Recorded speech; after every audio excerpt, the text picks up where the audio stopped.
Okay, so these 5 pixie haircuts are definitely gonna be trending this summer. Before you dive into one, I'm gonna break down what works and what doesn't work so that you actually get one that you like. I went through all the most popular websites, magazines, and blogs to determine not just what the coming up fashions are going to be for this summer, but more importantly, what's gonna be trending specifically when it comes to shorter or pixie hairstyles. So let's dive in. Oh, and before we start, just so you know, I will be linking all of the articles that I reference in the description of this video so that you can go check them out. There's a lot more information in there besides just the pixie cuts that I'll be talking about. So definitely go read them. You might find some other insight that you really like. And if you're new to me, my name is Justin Hickox. I've been doing hair professionally since 1995. So let's walk you through what I know and I've learned will work and what won't work. Okay, so for the first pixie, we have that coming from birdie.com, the 90s inspired Bixie. Okay, so if you're unfamiliar with what a Bixie is essentially a mashup or a cross between a pixie and a bob length. It's also a word that I hate and I think is super dangerous. There's such a massive difference between a bob length and a pixie. That's so much room for concern in there. They say that this looks like taking a client from longer hair to a shorter shape, be that a rounded bob, a more 90s grown-out pixie, or a classic pixie. The 90s grown-out pixie, or Bixie, if you will, is particularly trendy, a hybrid between a shag cut and a pixie. Okay, so that's part of why I raise issue with the word Bixie, because there's a lot of different haircuts in here that were all kind of mashed into one, and what one might mean to one stylist might be something completely different to another. First off, I do kind of dig it.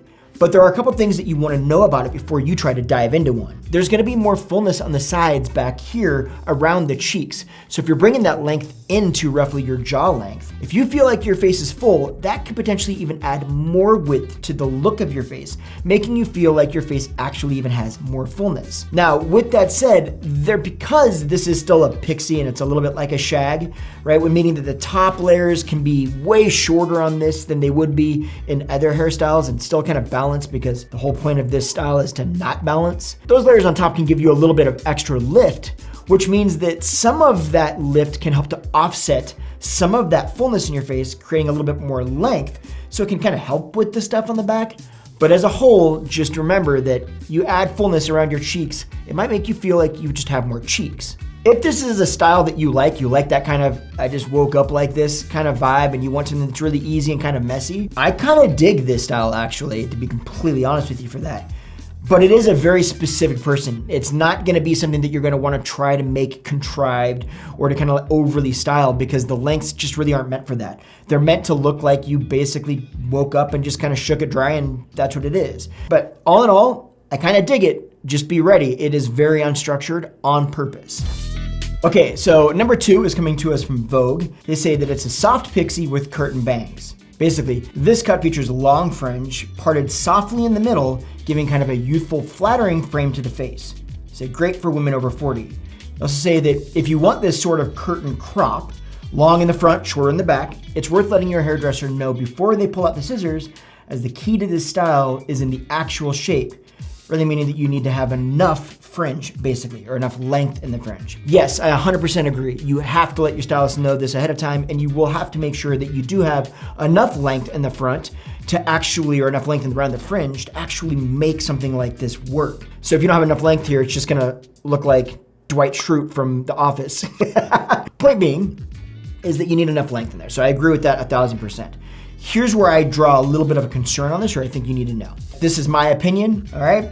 Nothing more, nothing less. I personally don't love the look. However, I don't think that it's something that can't work. This can give you a youthful look, but also it can be problematic. And that is simply because anytime you're dealing with a part down the center of the head, you're not gonna be able to get the same amount of volume in the center because the hair parts right there. So you're not gonna have hair to get that lift on the top, because anytime you lay the top flat, the sides can feel like there's more fullness. If the top feels flat, it can actually make it add more width, and in some ways even draw the eye down the shape, meaning that when somebody looks at you, their eye is going to be focused more down like this versus up like this. If I can draw your attention up the shape of somebody's face or their hairstyle, I'm also at the same time gonna be accentuating cheekbone structure, jawbone structure, and overall lifting the face.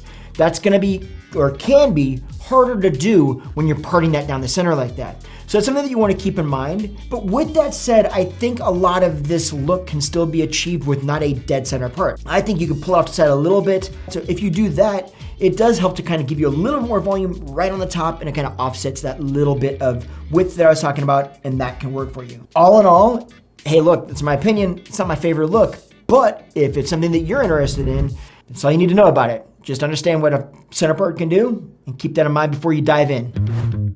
Okay, so number 3 is coming to us from Allure. It is called the Pixie Wolf Cut. Oh, these names, boy. Basically, it's an edgy, choppy, layers meets a pixie base style cut. Kind of like a wolf cut, but shorter and bolder. Great for creators and risk takers. Okay. I'm a creator, I know a lot of them. I don't know that this only suits them or that it works better on creators. They also say, bring that big bad wolf energy to 225 with this cut, which Nino says merges the shape of a Pixie and the choppy layers of a wolf cut. The Pixie Wolf Cut has got that just woke up like this vibe, while feeling fresh and being full of movement, she says. It channels that effortlessly edgy Brooklyn energy. She also recommends this style to those who desire a playful style that's heavy on the attitude but light on the maintenance. You can skip the regular trims, and it only looks better as it grows out and gets more lived in. I don't think that she is wrong with that. I think that this kind of shape will tend to grow out better. It's supposed to be very unstructured, so as it grows, it's really gonna be hard to tell when it starts to grow out. That's a pro and a con though. Part of the reason that hair tends to grow out or feel like it grows out is because it's not just getting longer, it's growing out of the shape.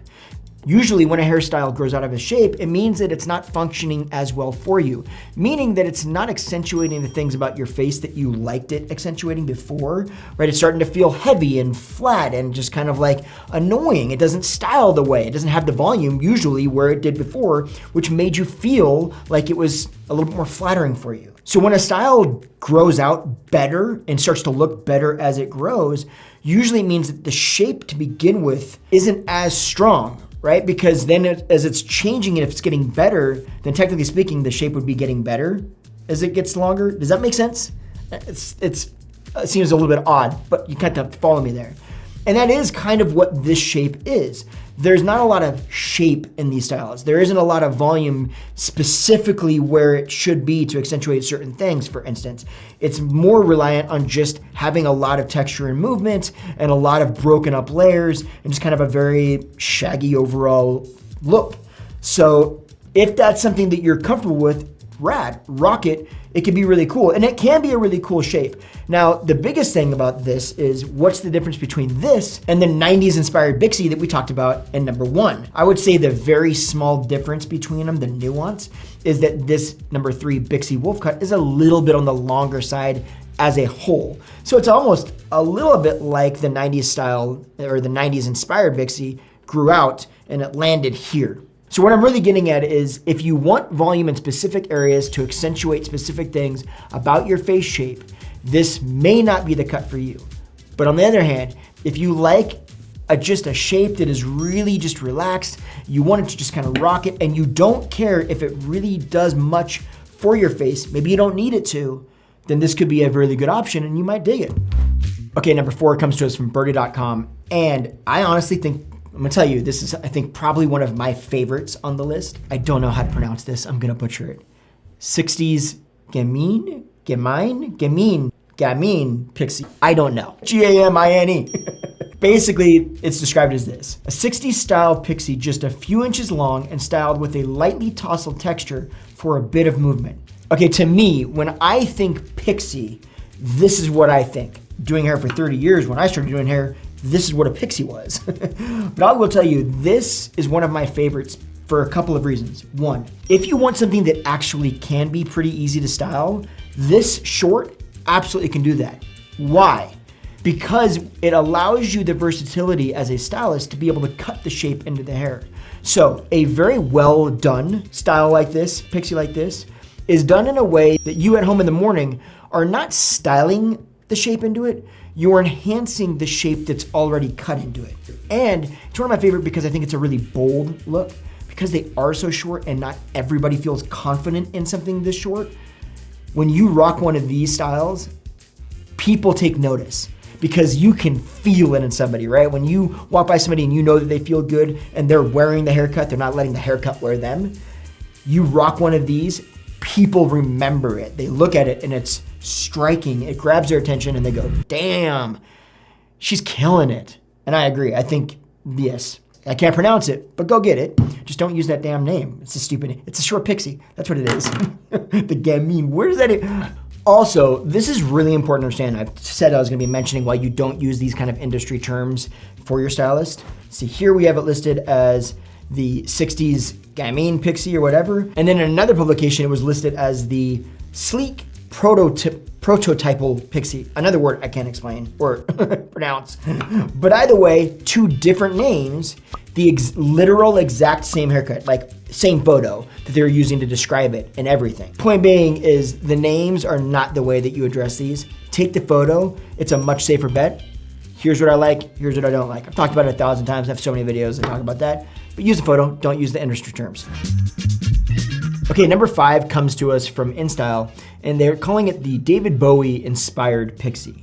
Now, this is a pixie that actually Renee Zellweger brought back when she wore it to the Golden Globes recently. And Sid Hayes, her stylist, said something that I absolutely love. I could not agree with more, and I think it's probably one of the most important things that can be shared with you if you're thinking about going short or if you're thinking about changing up a pixie. And it is this: when you're cutting someone's hair short, they've got to want to do it. It's them who has to love it. There are so many little nuggets in that small little bit of information, but it is absolutely true. I'm really digging this overall vibe and feel, but the most important part about this is what we were kind of talking about before, which is that Renee wears this. It doesn't wear her. She rocks it. She feels comfortable in it. She feels confident in it. And it shows in photos like this. And I think it's so important, especially as stylists, right? It's so easy for a stylist to want to kind of convey to you what they want to do with your specific haircut, right? What's important for you. But what the important thing is that you have to really, truly love what we do. And this is why I always say in my consultations, if you've watched my other videos, you've probably seen me say this. It doesn't matter what I think. I'm going to ask you what you think about your face shape. What face shape do you think you see when you look in the mirror? What do you love about your face, or what do you want to take emphasis away from about your face? Is there anything that bothers you? Is because it's more important that you see something and that we address what you're seeing versus what the stylist or anybody else is seeing. So it's important for you to understand that when you're talking to your stylist and you're sharing with them that you want to move into one of these photos of one of these pixies, for instance, that you say, hey, I love these photos. I love this because of this. I love this because of this. And I love this because of this. And I don't like these aspects. But when I look at my face, I feel like my face is round. I feel like my face is long. I want my hair to really have a lot of texture movement because I'm kind of rocker and I kind of dig that. Or I want it to be a little bit more contrived because when I'm a little bit more polished, I feel better. The stylists need to know that because they need to make that style function so that you feel good wearing it, not so that it just simply looks good on you. So those are 5 apparently trending pixies that are gonna be seen all over the summer. I hope this gave you a little bit of insight so you know which one might work and which one might not. All right, if you enjoyed this video, you're gonna love this video. So why don't you head over there and I'll see you over there. All right, thanks for hanging out. You take care. I'll see you over there. Bye.